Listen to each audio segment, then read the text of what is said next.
pessoal faz na Bolívia e como é que foi esse processo de migração deles para o exterior? Bom, isso começou tudo na década de 70, né?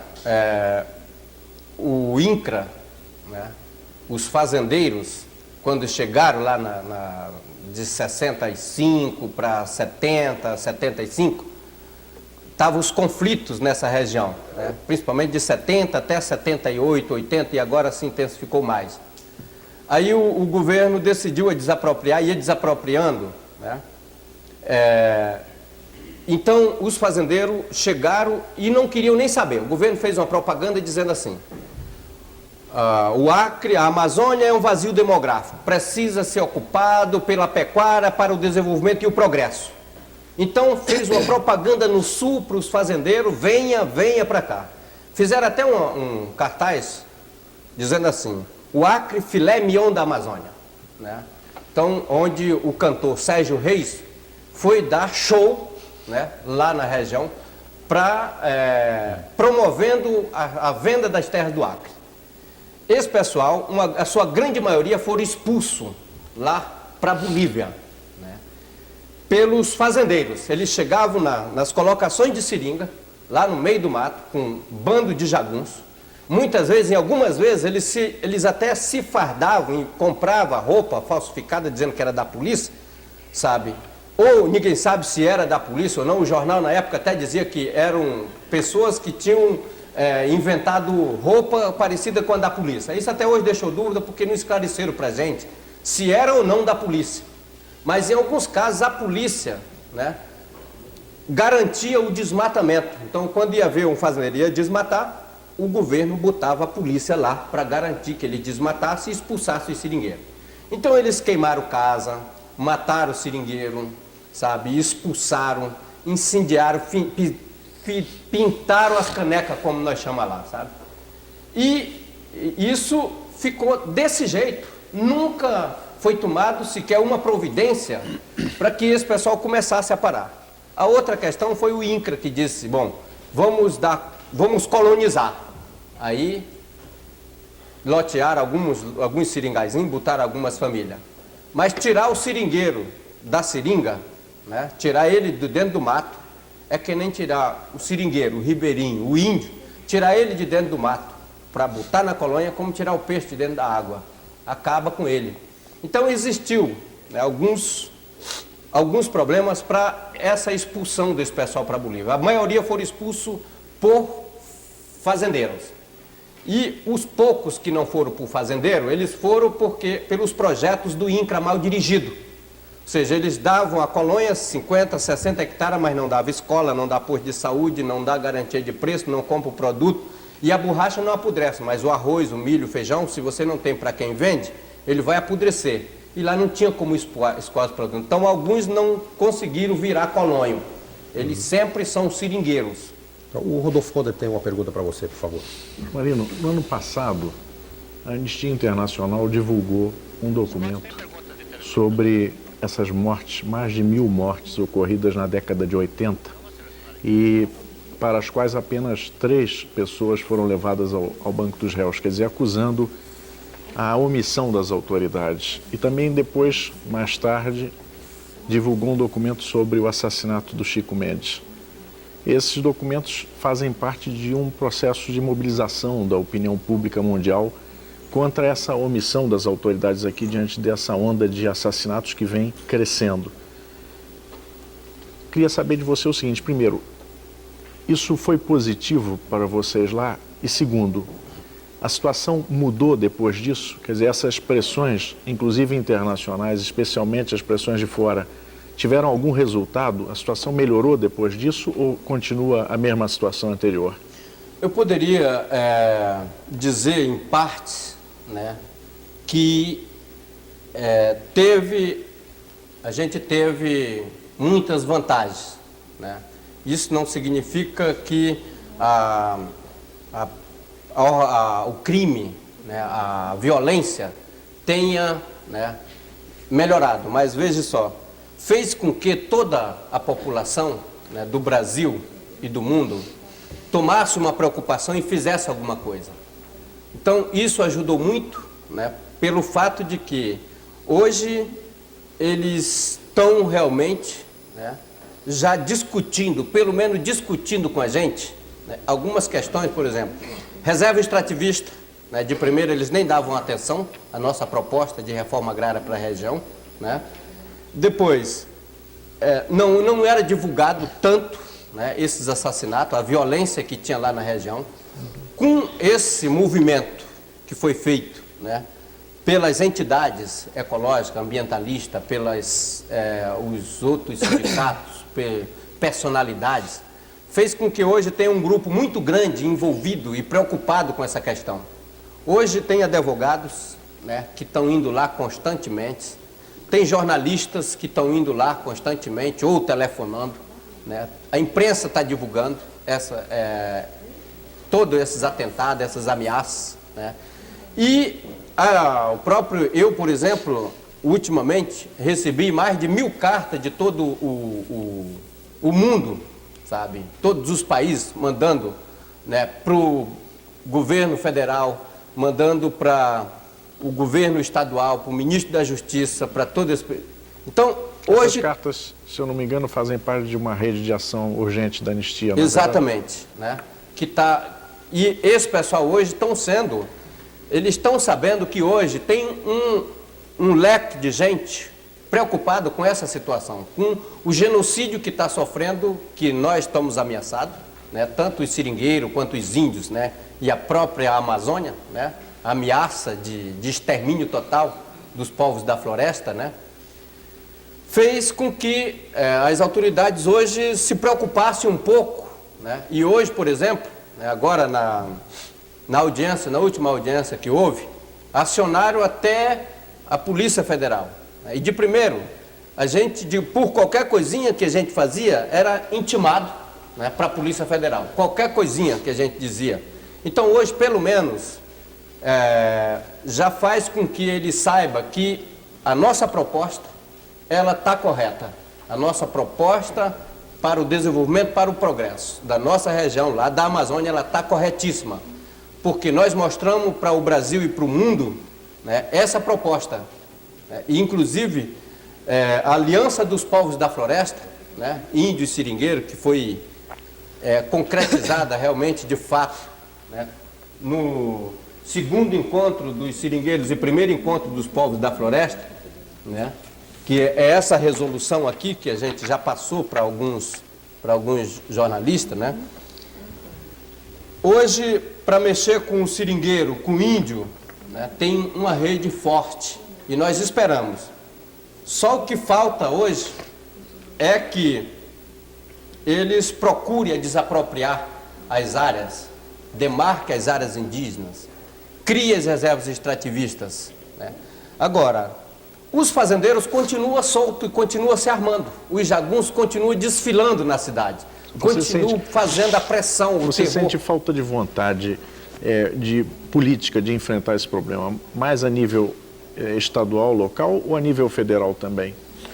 Olha, eu acho que seria nas duas coisas, né? Porque a Polícia Federal, quando chegou lá na região, não teve condições, né, de prender sequer nenhum desses. Os dois que estão presos, nenhum foram presos pela polícia, né? Ou seja, a Polícia Federal estava toda lá, um contingente, mais de 100 policiais que foram, né, para lá para prender esse pessoal. Eles rompiam o bloqueio da polícia a hora que eles queriam, né? E depois esse pessoal continuaram solto novamente, até a Polícia Federal cansou de estar procurando eles lá na região, não pegou, e aí a Polícia Estadual não tem o mínimo de estrutura, é muito deficiente nesse sentido. Polícia PM de Brasileira não tem uma viatura, né? Quando dá fé, eles sabem, o Alvarino está lá, eles vão ter que pedir carona, sabe? Aí vão ter que, sabe, pedir comida em canto fulano de tal, não tem comida, não tem, sabe? Não tem munição, a arma que tem, não. Ou será que nós vamos com essas armas ou não? Então fica, sabe, naquela situação, né? E os fazendeiros, os pistoleiros, ficam rindo, né? Eles chegam lá tranquilamente, sabem fazer, são profissional para fazer as coisas, né? E a polícia, para agir, né, não é tão profissional igual os pistoleiros, que eles sabem fazer a coisa. Os pistoleiros são completamente adestrados. O Reinaldo Azevedo, por favor, queria fazer uma pergunta a você. Osmanino, O Reinaldo. uma resposta dada há pouco ao Dermi, você disse que há um progresso que chegou à Amazônia que é atraso. Né? E há pouco você disse também que o índio, o seringueiro, saindo da floresta é como se fosse um peixe fora d'água. Saindo um pouco dessa rotina horrível aí de assassinatos e mortes da região, queria te perguntar o seguinte: há um projeto dos seringueiros e das entidades ambientalistas prevendo a modernização da Amazônia? Porque vamos considerar que a Amazônia, como de resto do país, né, tende, enfim, a integrar o sistema industrial. Seu progresso tende a chegar à Amazônia também. Né? Qual é a proposta dos seringueiros, qual é a proposta das entidades hoje preocupadas com a preservação da Amazônia? Tá. Veja só, a Aliança dos Povos da Floresta, hoje o pessoal comenta muito, né, que diz que o seringueiro está, sim, na sua última fase, não tem mais sentido, né, os índios, né, não tem mais como... Se a gente pensasse dessa forma, eu até daria razão, né? Mas hoje nós queremos que tanto os seringueiros quanto os índios saia do seu tradicionalismo, sabe? De viver lá só cortando seringa. Mesmo porque a gente sabe que a seringa, a borracha, já existe outros plantios, né? Tipo em São Paulo, né? O governo compra a borracha da Malásia. Então o seringueiro não deve de maneira nenhuma pensar, né? E não é o que a gente pensa, de que essa vai ser o motivo da gente lutar para que a seringa fique intacta, né, lá. Mas nós queremos que sejam implementados estudos de aproveitamento das riquezas naturais, né, que seja implementado na região, né, culturas permanentes, né, e o seringueiro sabe onde aplicar isso, né, que seja feito um levantamento das áreas, onde serve para cultura, para agricultura, onde serve para pecuária, e tem essas áreas, né? Tem essas áreas. Que os seringueiros se organizem com os índios, né? E que possa, isso nós temos a proposta de eles mesmos, né? Implementar uns sistemas de aproveitar as riquezas naturais e ao mesmo tempo de fazer culturas permanentes, né? Isso através de cooperativas, né? Cooperativismo na região, implementando escolas, postos de saúde, né? Todo esse sistema. E já está sendo provado em algumas regiões, nas regiões onde os índios, os seringueiros conseguem se organizando, né? Existe a produção. O seringueiro, em muitos lugares, ele tem a sua criação suína, tem sua criação pequena de gado, né? E a carne que a gente come na região é dessas pessoas, é do pequeno criador, do médio criador, porque do grande é todo exportado, né? Então esse não deixa, sabe, lá, né, nenhum resultado. E nós queremos que o investimento que o governo deva fazer para essas mineradoras, né, para o seringalista, para as empresas multinacionais, para os fazendeiros, dê para o índio e para o seringueiro, que eles sabem, eles vão aplicar lá mesmo. Então, o governo dá empréstimos e mais empréstimos para os fazendeiros. Quando não dá certo, eles são até anistiados. Então, que esses empréstimos sejam dados ao seringueiro, ao pequeno agricultor, ao pequeno criador, para os índios, para os ribeirinhos, para a população que vai investir lá. E eu tenho certeza que se ele garantir mercado, se ele garantir, sabe, escoamento, se ele garantir tudo isso, não precisa, lá não vai, no Brasil não vai faltar carne, né? Não vai faltar nada se esses incentivos for dado à população, ao pequeno colono, ao índio, aos seringueiros, aos povos da floresta. Agora, sem uma reforma agrária, esse projeto de vocês é possível? Não, sim, a reforma agrária, né, lá não precisa, né, a reforma agrária que nós propomos, ela não tem que ser igual para todo o Brasil, sabe? A reforma agrária tem que ser de acordo com a região. Qual a especificidade dessa região? Lá, por exemplo, a criação das reservas extrativistas garante que o seringueiro, né, produza tudo isso que eu estou dizendo sem destruir, né, a seringa, a castanha, né, sem desmatar nas cabeceiras dos rios. Porque o fazendeiro, quando ele vai desmatar, ele não está escolhendo beira de rio, sabe, cabeceira de rio, de igarapés, nada disso. E o seringueiro, o índio, respeita isso muito. E eles sabem perfeitamente colocar nas áreas, né? E tem essas áreas, não é filhado de castanheira e de seringueira assim, que nem canteiro de cebola, sabe? É possível fazer isso desde que ele receba condições para trabalhar lá. A reforma agrária que eles falam é aquela de pinicar a mata, sabe? De esmiuçar. Essa mata já está cheia de gente. Aí o que é que eles fazem? Loteia, joga um monte de gente que já foram expulsos das fazendas do sul para lá, né? E que chega lá, não estão adaptados à hepatite, não sabe se defender de nada lá no meio do mato, não está acostumado com nada disso, chega lá, continua novamente a venda desses terrenos, esses pequenos lotes, e quem finda comprando tudo é o fazendeiro. Então o que nós queremos? Nós não queremos que eles dê terra com o título da terra, nós queremos que eles desapropriem, nós queremos só ter o direito ao usufruto dessas terras. E no momento que ele desapropria pelo INCRA, eles dão logo um título, né? E o que é que acontece? Ele não dá estrada, não dá assistência médica, não dá garantia de preço de produto. O cara fica desesperado no meio do mato, sem ter para onde vender, morrendo de malária, hepatite, de tudo. O cara, chegou o fazendeiro, bota qualquer preço, ele já vai vendendo. O fazendeiro compra esse, compra aquele, quando a fé está com toda aquela área novamente. E todo aquele pessoal ou vão para a Bolívia ou vão para as periferias da cidade. Então, se for esse documento aqui, por exemplo, se ele cumprisse, né, se o governo quiser, ele tem condições de cumprir a nossa reivindicação, né, eu tenho certeza que ele não vai se decepcionar. Eu tenho certeza que essa é a melhor proposta, né, para que a gente possa ter o progresso e o desenvolvimento na nossa região. E tenho certeza que vai ser progresso mesmo, vai ser desenvolvimento mesmo, porque lá tem cultura, sabe? Lá tem riquezas que estão sendo destruídas sem que a grande maioria da população tenha conhecimento dessas riquezas naturais, sabe? Dessa cultura que tem na nossa região. Tenho certeza que vai ser, né, uma lição, né, para todas aquelas pessoas que duvidam do seringueiro e do índio, né, e que dizem que eles são incapazes de fazer o progresso.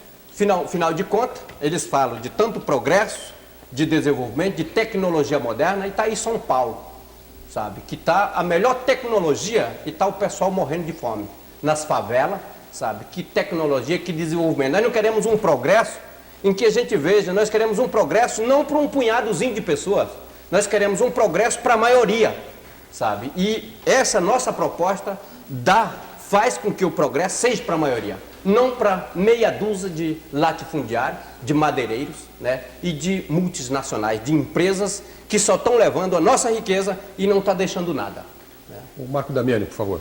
Rosmarino, o teu relato reforça a impressão que a gente tem aqui em São Paulo e em outros estados, de que a situação no Acre ela está no limite de alcançar uma situação de guerra civil, onde só uma parcela do pessoal envolvido tem armas, né, tem disposição, inclusive, de matar outras pessoas. Eu queria saber, do ponto de vista de acabar com essa situação de eliminação física das pessoas, para evitar que amanhã você esteja, porque é um caso concreto, na situação, quer dizer, ocupando o espaço do noticiário que hoje é ocupado pelo Chico Mendes, que já morreu. Quer dizer, qual é a proposta? O que é melhor para vocês lá nesse momento? Colocar o exército para prender e fazer alguma justiça, ou diante do relato que você faz, quer dizer, tropas da ONU, uma força de paz internacional, tem que baixar no Acre nesse momento para evitar esse morticínio?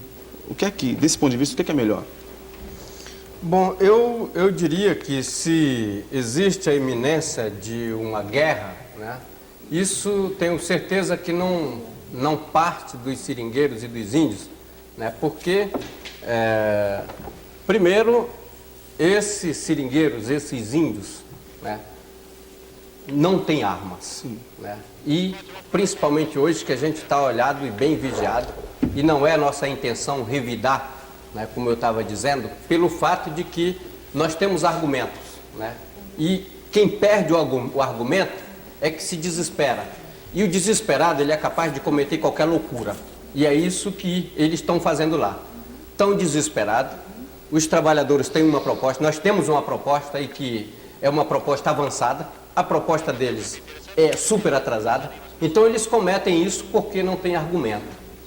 Depois eu acho que basta cumprir um pouco a lei, que apesar de ela estar do jeito que está, duvidosa, mas eu tenho certeza, né, que se o governo quiser, é só ele fazer um desarmamento nas fazendas, periodicamente.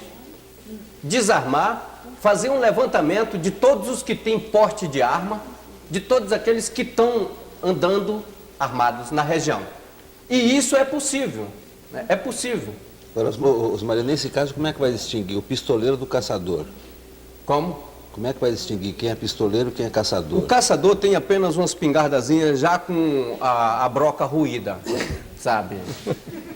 Ela é conhecido, né?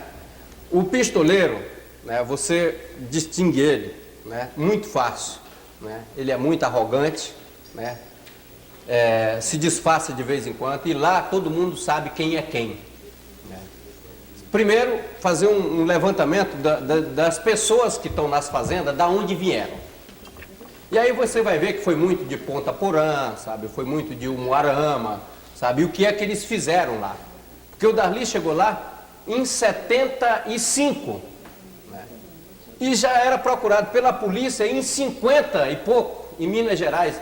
E como é que esse pessoal começaram a acharam ossadas e mais ossadas, sabe, de pessoas que morreram há não sei quantos anos atrás e não conseguiram achar o Alvarinho e o Darli para prender dentro do Brasil, que não saía.